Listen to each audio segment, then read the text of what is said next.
তারা আমাদের খুব স্পষ্টভাবে দুইটা ফিলসফি। একটা ফিলসফি হলো এখানে নির্বাচন ছিল না, এখানে গণতন্ত্র ছিল না, আমরা নির্বাচনে যাইতে চাই, আমরা গণতন্ত্রে যাইতে চাই। দ্বিতীয়ত হলো এই গণতান্ত্রিক প্রক্রিয়া যাওয়ার আগে আমরা একটা স্ট্রাকচারাল রিফরমেশন করব আমাদের কনস্টিটিউশনের মধ্যে, আমাদের সিস্টেমের মধ্যে এবং আমাদের রাজনৈতিক দলগুলোর প্রক্রিয়ার মধ্যে। রাজনৈতিক দলগুলো গত ফ্যাসিস্ট সময় একটা লম্বা সময় কাউন্সিল করতে পারে নাই, তাদের আভ্যন্তরীণ নেতৃত্ব গণতান্ত্রিক প্রক্রিয়ার মধ্য দিয়ে তারা করতে পারে নাই, তাদের আয় ব্যয়ের হিসাবের অডিট ঠিক মতো করতে পারে নাই, কারণ গণতান্ত্রিক স্পেস ছিল না। তো আজকে আমরা যখন গণতান্ত্রিক স্পেসে আসছি তখন এই প্রশ্নগুলোকে আমাদের অ্যাড্রেস করতে হবে।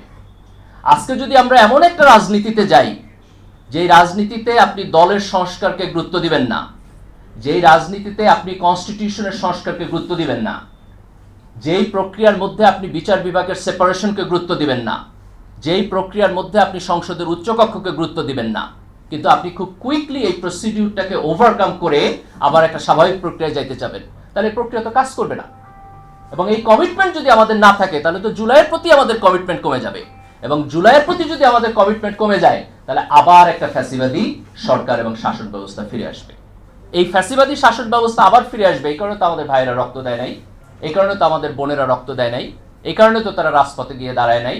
আমরা রাজপথে তো এই কারণে দাঁড়াইছি যে আমরা এই সিস্টেমকে পরিবর্তন করে আর একটা ভালো এবং নতুন সিস্টেম আমরা ডেভেলপ করতে চাই।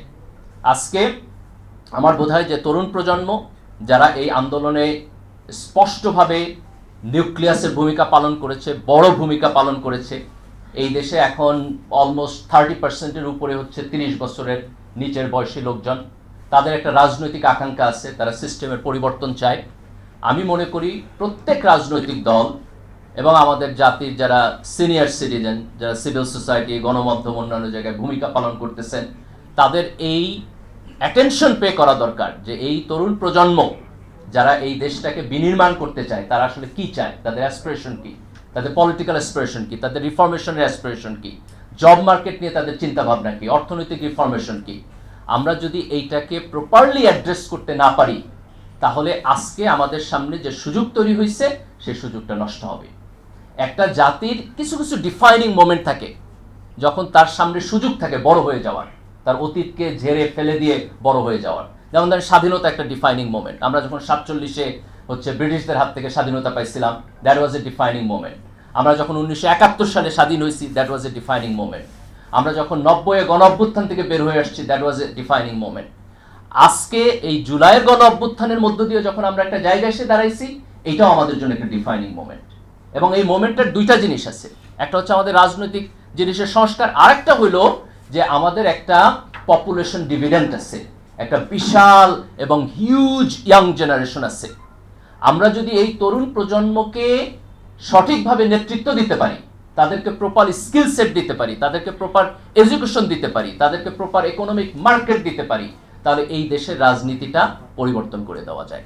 আজকে এই সময়ে আমাদের সবাইকে ছোটোখাটো মত পার্থক্য যেগুলো আছে সেখান থেকে বের হয়ে যেতে হবে। আমাদের জাতির ভবিষ্যৎ দেখতে হবে কালেকটিভলি, যে আমরা সবাই মিলে ওই ভবিষ্যতে যাইতে পারি। এত বড় একটা টার্গেটকে বাদ দিয়া আমরা যদি ছোট দলীয় এবং ব্যক্তিগত স্বার্থে একজন আরেকজনের সাথে মারামারি করি তাহলে সেটা আমাদের এই ভবিষ্যৎকে নষ্ট করবে। আমাদের পিছনে যাওয়া যাবে না। যে ফ্যাসিজম থেকে আমরা বের হয়ে আসছি, যে মাফিয়াতন্ত্র থেকে আমরা বের হয়ে আসছি, এই মাফিয়াতন্ত্রে আর ফেরত যাওয়া যাবে না, আমাদেরকে সামনে যাইতে হবে। আমি তরুণদেরকে অনুরোধ করব খুব প্রেসাইজ জায়গায় চোখ রাখার জন্য। আমাদের সামনে যেগুলো বড় বড় জিনিস, তার একটা হলো আমাদের সুষ্ঠু নির্বাচন হইতে হবে। নির্বাচন বাদ দিয়ে গণতন্ত্রে যাওয়ার কোনো প্রক্রিয়া নাই। কাজে নির্বাচন, তত্ত্বাবধায়ক সরকার, এই জায়গাটা যেন সুষ্ঠু হয়, নিরপেক্ষ হয়, সেখানে আমাদের চোখ রাখতে হবে। আমাদের একটা কনস্টিটিউশনাল রিফর্মের মধ্যে দিয়ে যাইতেই হবে। আমাদের কনস্টিটিউশনের প্রধানমন্ত্রীকে যেভাবে এককভাবে ক্ষমতা দেওয়া হয়েছে, যে প্রধানমন্ত্রী সংসদের নেতা, উনি হচ্ছেন প্রধান বিচারপতি নিয়োগ দিবেন, সকল নিয়োগ ওনার হাতে, দলীয়ভাবে উনি নিয়োগ দিবেন, আবার উনি সকল ক্ষমতা চর্চা করবেন। এই স্ট্রাকচারাল পরিবর্তন যদি আমরা কনস্টিটিউশনের মধ্যে না করতে পারি তাহলে আমরা সিস্টেম বদলাইতে পারবো না। আমাদের সংসদের একটা উচ্চকক্ষ দরকার, যেই উচ্চকক্ষের কম্পোজিশন নিম্নকক্ষ থেকে আলাদা হইব, যাতে করে উচ্চকক্ষ নিম্নকক্ষের হাতে যে পাওয়ার থাকবে সেটাকে ব্যালেন্স করবে। এই ব্যালেন্সটা ছাড়া যদি আমরা নির্বাচনে যাই তাইলে হচ্ছে আমরা আবার একটা ফ্যাসিবাদী সরকার ব্যবস্থা এখানে দেখবো। তো এই জায়গায় আমাদেরকে প্রেসাইসলি চোখ রাখতে হবে। আরেকটা জায়গায় আমাদের প্রেসাইসলি চোখ রাখতে হবে, সেটা হচ্ছে আমাদের ইকোনমিক রিফরমেশনের মধ্যে তরুণদের জন্য শিক্ষা এবং এমপ্লয়মেন্ট। আমরা যদি তাদের চাকরির ব্যবস্থা না করতে পারি, এবং এইখানে আমাদের চোখটা শুধু খুব ভালো রেজাল্ট যারা করে শুধু তাদের ক্ষেত্রে না, যারা এবার এসএসসি পরীক্ষায় বোধহয় 60% পাস করছে, যে 40% ফেল করছে, আমার ইকোনমিক মডেল তাদের জন্য হইতে হবে। তারাও যাতে বিভিন্ন স্মল বিজনেস করে তার অন্যান্য ক্যাপাসিটি এবং কোয়ালিটি দিয়া আমার এই ইকোনমিক মডেলের মধ্যে অ্যাকোমোডেশন করতে পারে, সেইখানে আমাদেরকে যাইতে হবে। এই যে পলিটিক্সে যে সমস্ত রেটোরিক, একজন আরেকজনকে গালাগালি করে, নানান বিষয়ে কথা তোলে, এগুলোর দিয়ে চোখ দেওয়া যাবে না। এই ছোটোখাটো জায়গায় যেন আমাদের চোখ না থাকে। আমাদের গণতান্ত্রিক নির্বাচন, আমাদের কনস্টিটিউশনাল রিফর্ম এবং আমাদের তরুণ প্রজন্মের শিক্ষা এবং তার চাকরি, এই জায়গায় চোখ থাকতে হবে। যে রাজনৈতিক দল খুব স্পষ্টভাবে এই জায়গাগুলোতে সবচেয়ে ভালো মডেল দিবে, আপনারা সেই রাজনৈতিক দলকে সমর্থন করবেন, তাদেরকে ভোট দিবেন। আর যে রাজনৈতিক দল বাকওয়াজি করবে, আগের মতো করে আপনার উল্টাপাল্টা কথা বলবে, 15 মিনিট বক্তব্যের মধ্যে 30 মিনিট গালাগালি করবে, তাদেরকে আমাদের প্রত্যাখ্যান করতে হবে।